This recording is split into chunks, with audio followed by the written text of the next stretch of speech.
Hi everyone, this is Sophia from the Student Success Secrets, and we have a really special guest today, Sarah. She's going to Brown and she'll be graduating in 2025. So, Sarah, do you want to introduce yourself? Yeah, sure. Hi, everyone. My name is Sarah. I just graduated high school a couple days ago, and I'll be attending Brown University in the class of 2025, which is so exciting. I'm going to be double concentrating, most likely in literary arts and psychology. Speaking of literary arts, I'm also a teen author. I've published 4 books, 2 novels, which are called One Chance and Two Secrets, a picture book for kids with anxiety called Cloudy Days, and a poetry book called Windows and Mirrors. And I really love writing. Like, as you can tell, it's my thing. It's what I want to do for a living. And then with psychology, I'm also really interested in being a clinical psychologist. So that's another possible career path. In my free time, I really like watching TikTok. We were just talking about that. Watching Netflix, hanging out with my friends and family. I really like baking. I said writing already. Reading and volunteering. I started a nonprofit organization last May, so May 2020. And that organization is called Simple Studies. You may or may not have heard of it, but it's just a bunch of free resources for high schoolers. So I spent a lot of time on that and other like miscellaneous volunteer activities. So yeah, that's me in a nutshell. That's awesome. So, the major goal of this call is for you to break down your high school journey. So, you Mm-hmm. can include any test scores, extracurriculars, and walk us through your freshman, sophomore, junior, and senior year. And if you would like to talk about your books and your nonprofit, you can. Okay, so I'm gonna do this by year just because it's easier in chronological order. So actually, I'll start in 8th grade. So in 8th grade, I signed a book contract for my novels. I guess it was just for the first one, which is called One Chance. So freshman year, that came out. That was January of my freshman year. That book was released January 15th of 2018. Yeah.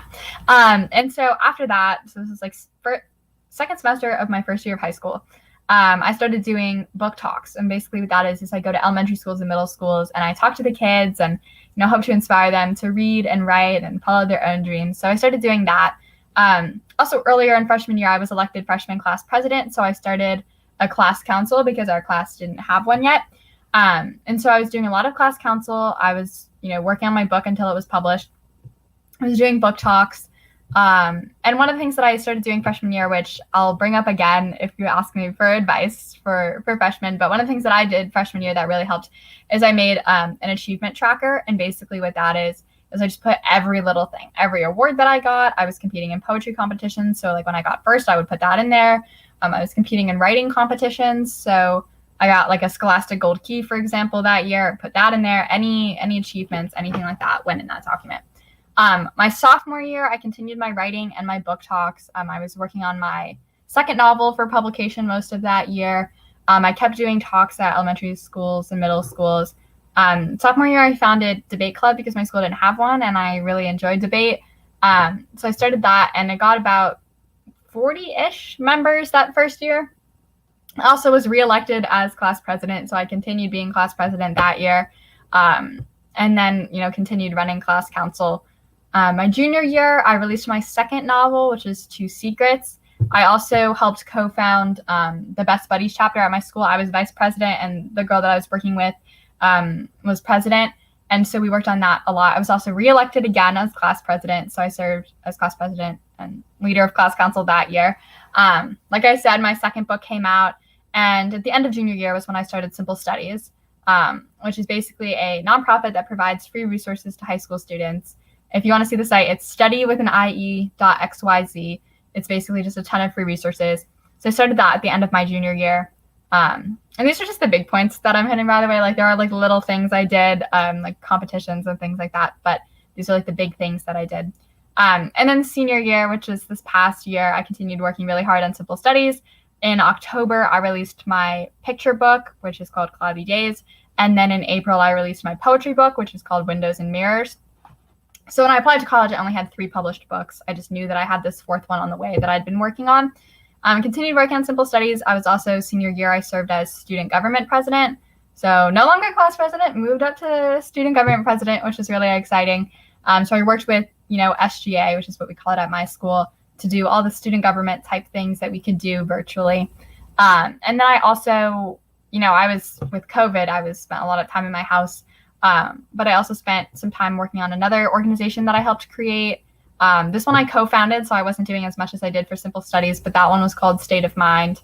And then recently, and this wasn't on my college applications, but it's related to my extracurriculars, I started a college application consulting. I don't know if business is the right word, but it sort of is a business. It's called Frank Advice. If you guys want to see the site, it's frankadvice.tips. And so I've been working really hard on that recently. So those are like the summaries of each year of high school. Hopefully that answered the question. Yeah, that was awesome. So I have a few questions. So I noticed that you started a lot of nonprofit organizations. So do you have any advice for students that want to start a nonprofit? Yeah, so I did do two. Simple Studies was the one I did on my own, and that was the first one I did. I started it in spring of my junior year.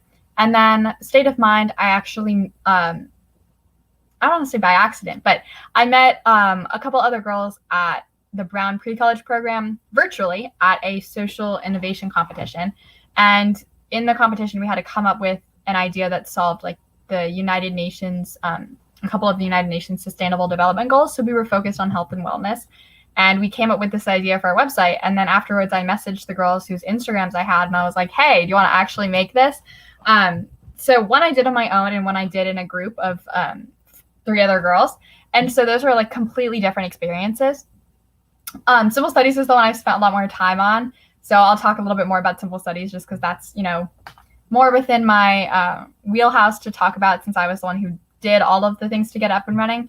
But my best advice for people who want to start a nonprofit, I actually have 3 really good pieces of advice. I have more than that, but these are the 3 big pieces of advice. The first thing is to find, clarify, and perfect your niche. So one of the reasons Simple Studies I think was so successful is because there weren't many sites with free study guides. Like there's Course Hero, but you have to pay for it, and there's Chegg, but you have to pay for that, and there's all these sites that have like free stuff, and there's sites that have like study guides, but I really wanted like high quality free study guides. So that was our niche that we started with. We found it and we perfected it. We did lots of it. We did AP study guides, non-AP, IB, GCSE, like all sorts of different study guides. So yeah, first tip, find your niche and perfect your niche. I think a lot of times people start a nonprofit that's doing something that's already been done, in which case, who are you doing it for? Like, if you're going to start a nonprofit, then it means that you should have mentally decided that it's something that's going to make a bigger impact than if you were to spend your time working on something that's pre-existing. And for that to be the case, it has to have a niche. So first tip is find a niche. Second tip, is to take it one project at a time.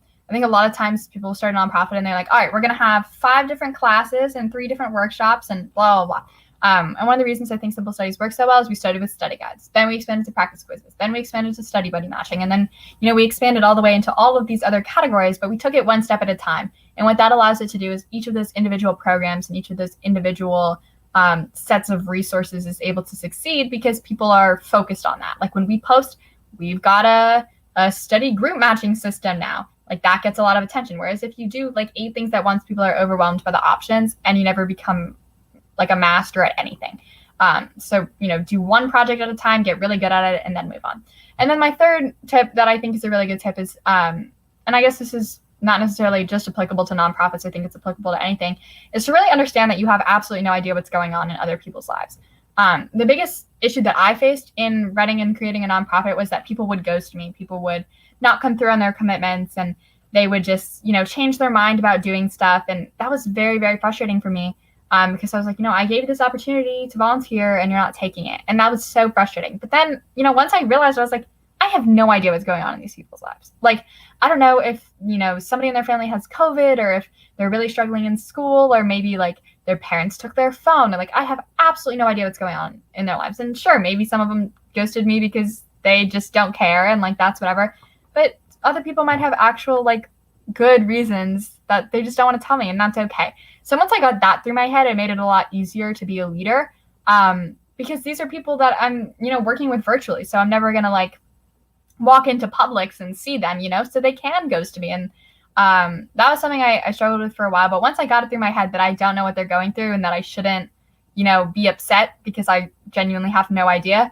That made it a lot easier to be a leader online, which I think is an interesting space to be a leader in. And honestly, I think this applies even when it's not online, but it was especially true because these were people I didn't know. That's some great advice. And I noticed that you found your passion at an early age. You started writing books at a really early age. So, how did you find your passion in writing? So I actually found my passion in writing because of my passion for reading. I was always that kid that loved to go to the library and ask if she could check out 3 books, which of course the answer was no, and can only check out 2 at a time. But I've always loved to read, and I always thought it was really cool that an author can just put their pen to paper and put all of the right words in the right combinations, and that was just so cool to me. I was like, I want to do that someday. I want to tell those stories that make kids stay up a little bit later at night, or, write those books that kids ask if they can check out in the library, even if they've already checked out a few other books, So that was a really interesting experience for me, to sort of be on the flip side of that, like I was a reader first and now I'm writing for readers. So I basically discovered it by, this is something I love. What if I could create the same thing for other people who might love it too? So that's how I got into writing and absolutely love it. Do you have any advice for students who are trying to discover their passions? Absolutely. So my best tips for if you want to, discover your passion or you're not sure what you're interested in yet, is really just to think about what kinds of things that you enjoy doing. And if you don't know what kinds of things you enjoy doing, try it all. Make a summer bucket list and make, a list of 100 things that people might like to do and do it. I tell people sometimes, like, who don't have any idea what they want to do, like, try everything. You know what? You might not know this, but they might, like, maybe you're really into cooking and you just never cooked before, And so things like that, like just experimenting and seeing what you love and then seeing how you can, like, incorporate it into, like a job. So for example, like, I have a friend who just loves drawing. Like, she just absolutely loves it. So she's going into graphic design because that's, like, a way to make that a career, and she's going to major in graphic design too. So really just testing out hobbies and, like, things that you think might be fun. And I think that'd be a really cool way to just, experiment, like, just try everything and hopefully you find something that you like. And throughout your high school years, did you have any imposter syndrome? And if so, did you overcome it, or how did you overcome it? So obstacles with writing or just in general? In general. Okay. So, I would say my biggest struggle just in general is that, like, I wouldn't take time to relax. Like, this is for anything. Like, when I do something, I do it, like, at 110%. And so that was really frustrating for me because I'd be so, like, physically tired, but mentally, like, I just needed to keep working. Like, I just needed to be productive, and I needed to, write my applications and write my books and work on my nonprofit and, like, all of these different things. So it was very frustrating for me because I knew, like, Sarah, you need to relax. Like, you need to take time for yourself. Like, you need to stop. You need to just put this aside. But I'm not good at compartmentalizing like that. So that was really difficult for me to, like, take a step back and understand that I just need to relax. And you did a lot of things in high school. So how did you really manage your time with academics plus your extracurriculars? So this is actually so cool. I love that you asked this. I have a great to-do list system. I'm actually making a journal that people will be able to buy online. So, follow me on my socials for an update on that. But basically, I do a system with let me grab today's 1 second. Okay, so I have this journal is literally just like a lined journal, right? And I have 4 quadrants, except I didn't do the 4th one today, but that's okay. And basically, I put everything that I have to do that day on it. I have the first category is MD, so it's must do, things I must do, no questions asked. Then I have if time permits, which is things I should do if I have the time, but if I don't, it's okay. Then I have LT, which stands for little things. It's like small tasks I need to do. And then additionally completed, which is things I got done that I didn't realize I'd have to do. So I'm actually putting this into like an actual journal that people will be able to buy to have every day, which hopefully comes out well. I'm still working on it. But that system has like made a huge difference in productivity because I write the list every night for the next day. So when I wake up, I know exactly what I have to do. like exactly what needs to be done that day, what I should do if I get the chance, and like what I can do in between calls if I have like 5 minutes. Like that's what little things is for, like small tasks. So that system of organization is really, really, really helpful. And now going back to college applications, did you create a college list? And if so, how did you go about it? And what factors made you cut down your college list? So basically, I had a college list in my head that consisted of like my dream schools. But when I actually wanted to start applying, which was, I started putting it together like end of my junior year. Basically, I thought of the top 10 factors that mattered to me. Some of them were like creative writing quality, like distance from family, on-campus housing, things like that. So I thought of the factors that mattered a lot to me, and then I like researched schools that were good for those factors and found the schools that came up like multiple times, basically. The biggest thing that narrowed things down for me is whether or not the school had a creative writing or a comparable program. Most schools don't. They just have like English, and I didn't want to major in English. I wanted to be able to, focus on writing and not so much reading. So that really limited the numbers for me. And it's like, I would say it limited like all my schools down to like a very small list. I even had to like go back and find schools to add just because very few schools have creative writing. But basically what I did is just establish the factors that mattered to me, built a list. I ended up applying to 19 schools because a lot of the schools that I applied to were top schools that I wasn't sure if I could get in. And I would recommend that to anybody who really wants to apply to top schools. Like apply to as many as you can because, you're not going to get into all of them, but you'll have more options that way. And then after applying, I waited to hear back before researching any schools more in depth because I didn't want to like get attached. And then once I got all my results back, then I went and really researched schools to find which ones are going to be like the best fit. And why did you end up choosing Brown in the end? So there's so many reasons I chose Brown.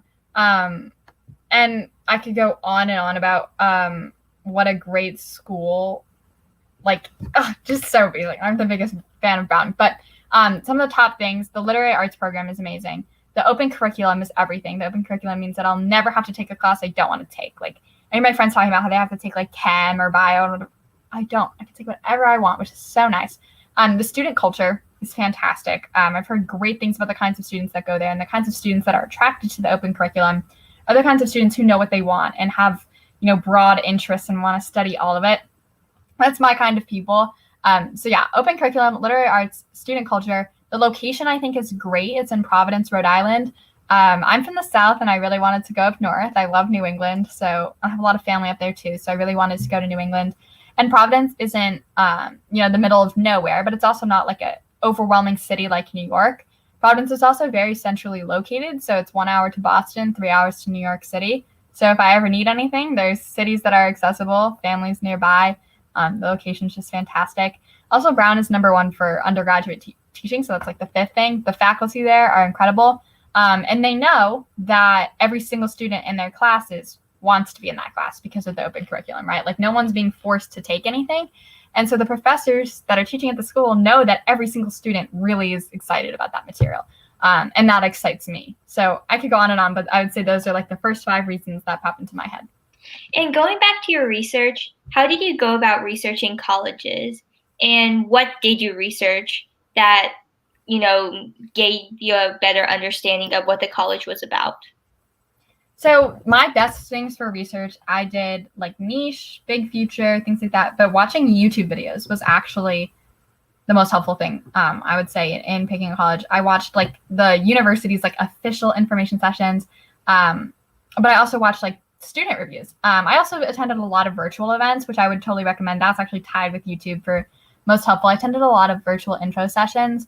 I was lucky that even though I was applying during COVID, I did tour a couple schools this summer between my sophomore and junior year. And so I toured Brown then. I toured Brandeis, Yale, Harvard, and a couple other schools like in that New England area. I think that actually might have been it. But I did get to tour some schools. So I was starting to get an idea of what I liked. But the YouTube videos and the virtual information sessions, I took tons of notes. I have from most of my schools like 15-page documents of notes that I took at all of these sessions and all of the YouTube videos. So I think that was really helpful. Just sort of getting a feel for the school like virtually is difficult, but info sessions and YouTube sort of brought the school and the people in it to life for me. And what do you think was the smartest part or the strongest part of your application? I think the strongest part of my application is definitely the fact that I, at the time, published 3 books and now 4. Like, I feel like that's also very unique. You know, I think a lot of kids do, you know, like National Honor Society and things like that, which are great. But I think, you know, publishing books so young is a very unique thing. And I think it spoke a lot to all these different aspects of my personality, right? Like, it speaks to, I must be a determined person. I must be a good writer if I'm, you know, getting a contract. I wouldn't say I'm the best writer ever, but I at least have to have some writing craft to get the contract. And with the writing, like also book talks, like, you know, I must be able to communicate effectively and, you know, have some confidence to stand up in front of 200 elementary schoolers and talk for an hour, you know, like, I think that story and that, like, I don't want to say accomplishment because it sounds like I'm tooting my own horn, but I do think it's an accomplishment. You know, having those books and like doing the book talks, I think really speaks to these different aspects of my character and are cool in and of themselves. So I think that was also the most unique, but also like the strongest point just because of its uniqueness and of everything it says about me as a person.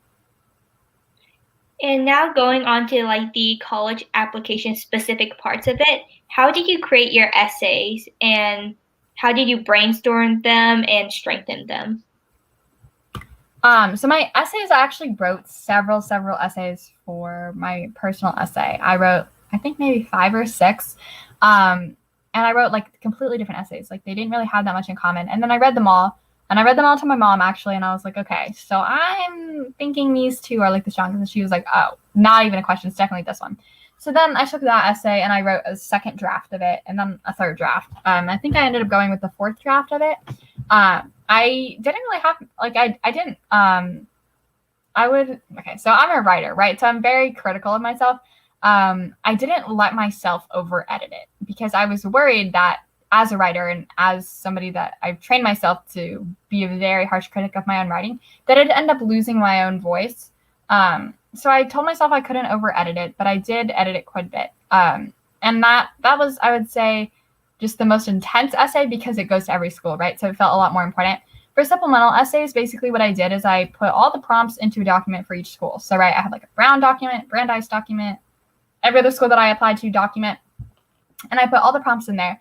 And basically I came up with like a few points that I wanted each school to know. Some of the points were covered in the personal essay, and then I figured out how to work the other points into the supplements. So for example, these are not the ones I actually used, don't even remember, but these are just examples. So let's say I want them to know that I'm like a teen author. Let's say I wanted them to know that I am good with people, like I like working with people and like I'm a good leader. And let's say I want them to know about simple studies. So let's say those are like my 3 talking points, right? So my personal essay checks off number 1. My personal essay checks off the writing thing. If I want them to know that I'm good with people and simple studies, if I only have 1 essay, then I tell a story about my leadership in simple studies. If I have 2 essays, I tell a story about class council to deliver leadership, and then I talk about simple studies to deliver that volunteering thing that I want to share, right? So I come up with talking points and then figure out how to work them into my supplementals for each school just to make sure each of however many talking points I had, I think I maybe had 5, are delivered to each school. And I, you know, since I'm a writer, I love telling stories, and I've been journaling for such a long time that I had plenty of stories ready to go. But if that's not the case for someone, you know, I do essay brainstorming sessions with people, and a lot of what can get people going is thinking about stories that they would tell other people. So if you're at a party and somebody asks you like, hey, like what's the most embarrassing thing that's ever happened to you or something like that, thinking of stories that you might tell other people that reflect on you positively, right? Like if you're meeting a stranger, you're not going to tell them about the time that you like shoplifted, right? Like you're going to tell them a story that paints you in a positive light. So, you know, I do this essay brainstorming sessions to try and get creative juices flowing, and they flow for everybody differently, but really thinking about like what you want to highlight and then what stories can highlight that for you is perfect. And a fun question, since you're a writer, do you have any writing tips for writing a story or writing a narrative? My best tips for writing is just to read a lot and write a lot, but and I borrowed that from a Stephen King quote, but it's true. I think for writers and any aspiring writers, the hardest thing is overcoming writer's block. So I'll give some tips for that. My 3 best tips for writer's block are, number 1, just force yourself to write. Even if it's horrible, even if it's like horrible writing, at least you have something on the page, and it's better to edit not good writing, then have a blank page. The second thing is what I call the raspberry technique. I made it myself. Basically what it is if you don't know what you want to say or you don't know what you want to write, but you know where you want it to go, then you write the word raspberry and you come back to it later. So when you finish the chapter, the section, or the book, or whatever it is you're writing, search the word raspberry and it'll bring you back to all the places you need to fill in. I've done that for every single one of my books. Very helpful. And then the third thing is to actually go write something else or watch something else or just take some time apart from it. And you'll come back with a fresh perspective. And I found that is very, very helpful. I'll normally go write a poem if I'm working on a book and I don't know what plot point I want to come next. I'll just go write a poem and then come back. And it gets those creative juices flowing and gets my mind off of it for a little bit so I can, think about it differently when I come back to it. So those are my tips for writer's block, which hopefully helps any aspiring writers. And I know a lot of students would much rather watch TikToks or scroll on Instagram rather than doing the work that they want to do. So how do you keep the motivation of writing different books or handling different organizations or doing your clubs and academics? So I must admit, I'm one of those people that really enjoys TikTok. I do. And I really enjoy scrolling through it mindlessly. But one of the things that I have found really helpful is I always just think about the end goal. I always think about this is where I want to end up and this is how I'm going to get there. So reminding myself of why I'm doing everything, even little things like why am I doing my AP Lit homework? Because I want to get an A, because I want to go to Brown. Because Brown will set me up to be an author, because that's what I want to do. I think about what each thing will lead to and how cause and effect everything is. And it's absolutely okay to take a break and go on TikTok. I just want to clarify, if you need a break, take a break. I need to work on that. Actually, I need to work on taking breaks. But what really helps is just, maintaining my reasons for doing whatever I'm doing and reminding myself of that. I personally find that very motivating. I have two last questions for you. The first one is, what is one piece of advice on anything you want that you want to give to high school students that you feel like would make them a little bit more successful and give them an unfair advantage? Okay, so I have a sort of silly life hack type one, and then I have a real one. So I'm gonna do both. If that's okay.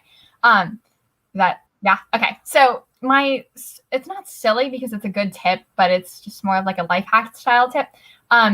Is to make an email for college applications, just for college applications. So I have 5 different emails, right? And my emails I use for different things, right? I have an email that's my personal email that I give to my friends. I have an email for high school stuff. I have an email for professional writing stuff. And then I have an email for nonprofit world stuff. But I made an email just for college applications. So whenever I went to a workshop, whenever I went to an info session, whenever I applied to the school, I used that email for all of it. Because I made the mistake of signing up for the College Board search thing. And so I get even though I've already committed to a school, I still get a few emails a day from different colleges, and sorting through that was really difficult. So make an email just for college applications. That way it's all in that, and it's so much easier to have a priority inbox basically. And then my genuine tip would be for college applications, to give you an unfair advantage, is to figure out what you love. If you can. And if you can't, it's okay. But figure out something that you love and then do it to the fullest extent that you can. I think a lot of people, try to do 10 clubs and, 5 sports and all sorts of things. But I don't think I got into Brown because I did several clubs. I think I got into Brown because I found what I loved and I did it as much as I could. I found writing, published 3 books. Found volunteering, created a nonprofit. I find what I love and I do it. And I think a lot of my peers who have gotten into similar caliber schools can say the same, that finding something that you love and, going with that. Of course, there are well-rounded applicants that do just as well. I have a bunch of friends who are good at so many things that they can't even pick one. And that's fantastic. But just don't try to be somebody that you're not for college applications. I know it's sort of cliche advice, but I genuinely think that if you find something that you love and something that you're good at and you put the pedal to the metal and you do it to the fullest extent that you can, it'll pay off in the end, and that is what I would recommend doing if you're able to. And a quick follow-up question, if you don't mind.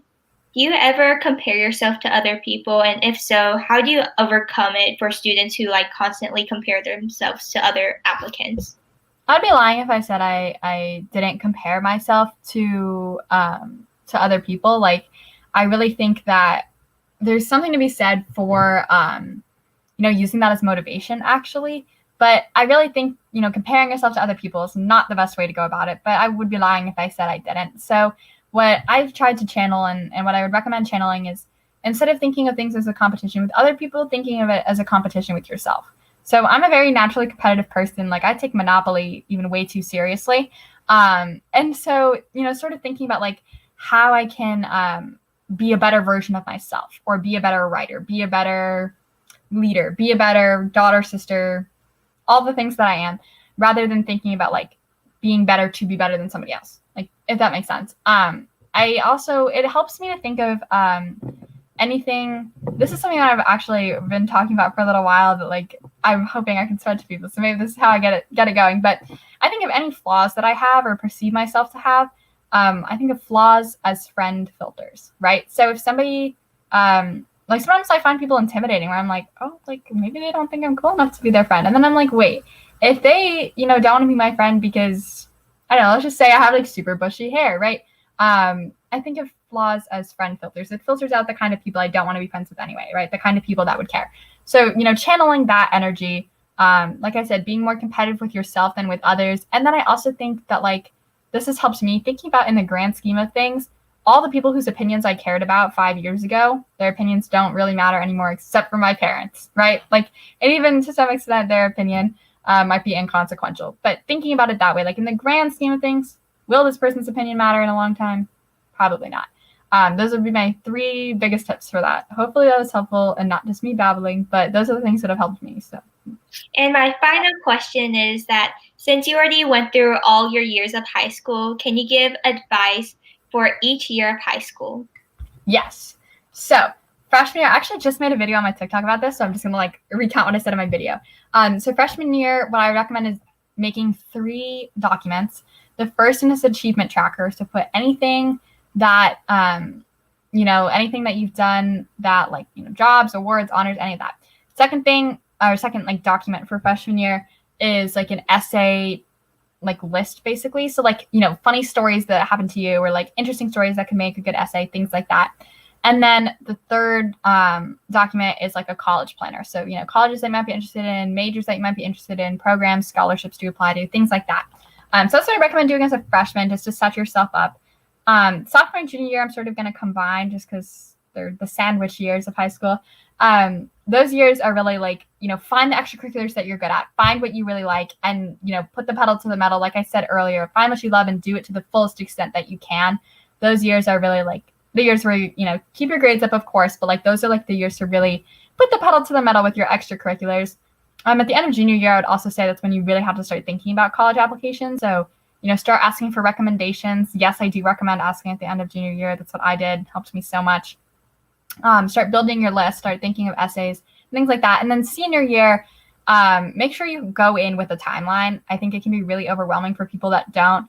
I started first day Common App opened, August 1st. I started on my supplementals, and I had friends that waited till December. They were so stressed, but I was cruising. I made my schedule in the summer, and I had a timeline, followed my timeline to a T, and I would lie if I say that I wasn't stressed, but I wasn't as stressed as I could have been. So, in the grand scheme of things, come up with timelines, keep track of things, and it'll really help you when you get to the point where you actually have to start submitting applications, because you'll be ready. And thank you so much with all your advice. I know the viewers are learning so much, and I took a few notes myself, and I learned so much. And so with that, you can have a few minutes to promote yourself, any social medias you have. So my Instagram is just my name, so it's Sarah Frank, and then author at the end. So SarahFrank, author. And then I guess this isn't really a social media, but I do college application work. Like one-on-one consulting, and it's fairly cheap. It's like $10 to $20. I'm trying to make it as affordable as I possibly can, just so I can be helpful. So if you go to Frank, as in my last name, frankadvice.tips, that's my website. So you'll see, like the options on there. I'll edit essays, brainstorm colleges, help strengthen your application, essay brainstorming, all sorts of stuff. And you can also DM me on Instagram if you have any questions. I'm more than happy to answer. I genuinely just want to help you guys. And so to be the person for other people that I wish I had, someone to answer all my questions. So yeah, I'm here for anybody if you guys need it. And thank you so much. I'll see everyone in the next